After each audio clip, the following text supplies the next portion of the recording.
नाज़रीन अवां ॾिसी रहिया आहियो पंहिंजो पसंदीदा न्यूज़ चैनल सचाई न्यूज़। नाज़रीन मदई जी वेझो ॻोठ जिंदोदेरो खां गुज़रंदड़ पलीजा पंवर लिंक रोड ते मौजूद लॻायल सबील वारी कैंप ते पंवर बिरादरीअ जे कुझु माण्हुनि पारां एतराज़। सबील वारी कैंप लॻाईंदड़ ॻोठ जिंदोदेरो वासी भुट्टा बिरादरी जी धुर पारां एतराज़ रद्द। सबील वारी कैंप जारी रखण जो ऐलान।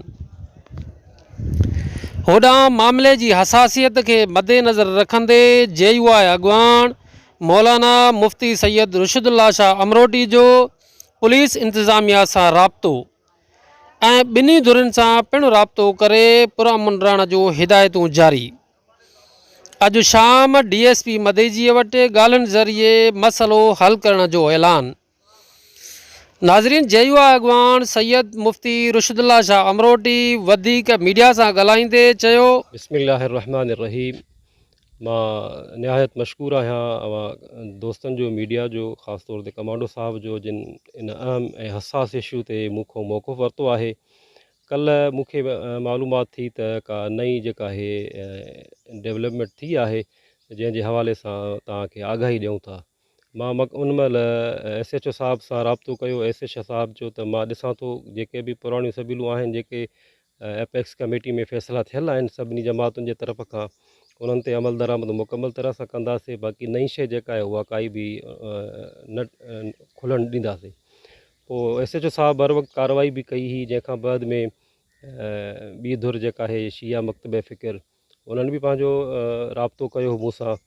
पोइ टाइम अॼु रखियोसीं 10 बजे, 10:30 बजे त SHO साहब जी ऑफ़िस में वेही करे मामले खे सॉर्ट आउट कंदासीं। पर हिते अचण खां पोइ मूंखे ख़बर पई त हाई कोर्ट में का उनखे कॉल आई आहे SHO साहब खे, उहो ओॾे निकिरी वियो आहे। पोइ मज़ीद जेका हाणे डेवलपमेंट आहे उहा हीअ आहे त शाम जो 5 बजे असांजी DSP ऑफ़िस में गैदरिंग रखियल आहे। ॿिन्ही मकतब फ़िक्र खे उते विहारे करे, ॿिन्ही जो मौक़िफ़ रखी करे इंशाअल्लाह लज़ीज़ मामले खे पुरअमन तरीक़े सां हल करण जी भरपूर कोशिशि कई वेंदी। जमियत उलमा इस्लाम हमेशह इन शइ खे तरजीह ॾिनी आहे त इलाक़ाई अमुन जेको आहे उहा असांजी तरजीह आहे, अवलीन तरजीह आहे, उनखे बरक़रार रखंदासीं ऐं पंहिंजे ऐं ॿिए जे मसलकनि खे मुकमल तरह सां एहतराम जे नज़र सां रखंदासीं त जीअं ही चंद ॾींहं मुहर्रम जा ख़ैर सां गुज़री वञनि। ऐं हिन मुहर्रम जे महीने जो बुनियादी पैगाम बि उम्मत मुस्लिम जे लाइ ऐं पूरी दुनिया जे लाइ सब्र ऐं तहमुल जो आहे। सो मां पंहिंजे जमात जे तमामु कारकुननि खे बि गुज़ारिश कयां थो त हू सब्र ऐं तहमुल जो मुज़ाहिरो करनि। ऐं इहा साॻी गुज़ारिश मां ॿिए मकतब फ़िक्र जे कारकुननि खे बि कयां थो त हू सब्र ऐं तहमुल सां रहनि। जेके बि फ़ैसिला थियल आहिनि हुकूमत पाकिस्तान जे टेबल ते तमामु मकतब फ़िक्र जा, उन्हनि सभिनी फ़ैसिलनि खे साम्हूं रखी करे असां ख़ैर ऐं ख़ुशि उसलूबी वारो जेको दॻ आहे उहो इंशाअल्लाह लज़ीज़ तलाश करे वठंदासीं। असीं मतिलबु इहो ज़रूरु अव्हां खां ॼाण घुरंदासीं त जेकी ॿई धुरियूं आहिनि जिन कैंप लॻाई आहे सबील जी, या जेके मोतरज़ आहिनि, ॿिन्ही धुरनि सां तव्हांजो कम्यूनिकेशन को राब्तो आहे? अगरि आहे त उन्हनि जो छा मौक़िफ़ आहे? बिल्कुलु मुंहिंजो ॿिन्ही धुरनि सां राब्तो आहे, बल्कि ॿई धुरियूं मूंसां मुसलसल राब्ते में आहिनि। ॿिन्ही धुरनि जा हालात जेके आहिनि मालूम थिया आहिनि। ॿई धुरियूं सुलह ऐं अमुन जे तरफ़ अचणु चाहिनि थियूं। कुझु अहिड़ा अनासिर आहिनि जेके ॿिन्ही धुरनि खे सुलह ऐं अमुन वारे दॻ खां पोइ ते हटण ते मजबूर करे रहिया आहिनि। पर मां बहरहाल पुरुमीद आहियां ऐं निहायत ख़ुशि बि आहियां त ॿिन्ही धुरनि जे अंदरि संजीदह तबिको मौजूदु आहे जेको इन मामले खे पुरअमन तरीक़े सां हल करण जी कोशिशि करे थो। हाणे मुंहिंजी मुलाक़ात थी आहे सुन्नी मकतब फ़िक्र जे दोस्तनि सां, उन्हनि निहायत सुठी मोट ॾिनी आहे। हितां उथी करे मां शिया मकतब फ़िक्र जे कुझु दोस्तनि सां मुंहिंजो टाइम रखियलु आहे, मां उन्हनि सां मुलाक़ात कयां थो। उन्हनि जा हाल अहवाल बि मालूम थींदा, हू बि संजीदगीअ सां मामले खे हल करण जे लाइ मूंसां इंशाअल्लाह सहकार कंदा।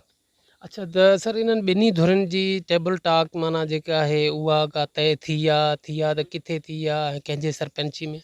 मां अव्हांखे पहिरियों बि गुज़ारिश कयमि त अॼु 10 साढे 10 बजे SHO साहब मदेजी जे हिन में असांजी मीटिंग रखियल हुई। ॿिन्ही धुरनि खे विहारे करे मामले खे असां कानून जे टेबल ते सॉर्ट आउट करे वठूं हा। पर हिकिड़ो कोर्ट जो उन ॾे लेटर अची वियो त उहो ओॾे रवानो थी वियो आहे।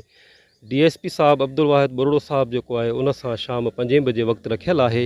इंशाअल्लाह लज़ीज़ ॿई धुरियूं DSP साहब जे ऑफ़िस में वेही करे मामले खे सुहिणे नमूने सां हल कंदासीं ऐं उन मुहर्रम जे अमुन ऐं सब्र जे पैगाम खे ॿाहिरि खणी करे आवाम खे ख़ुशख़बरी ॿुधाईंदासीं। खैर नाजरीन, मज़ीद खबरें और अपडेट्स के लिए देखते रहिए सच्चाई न्यूज़।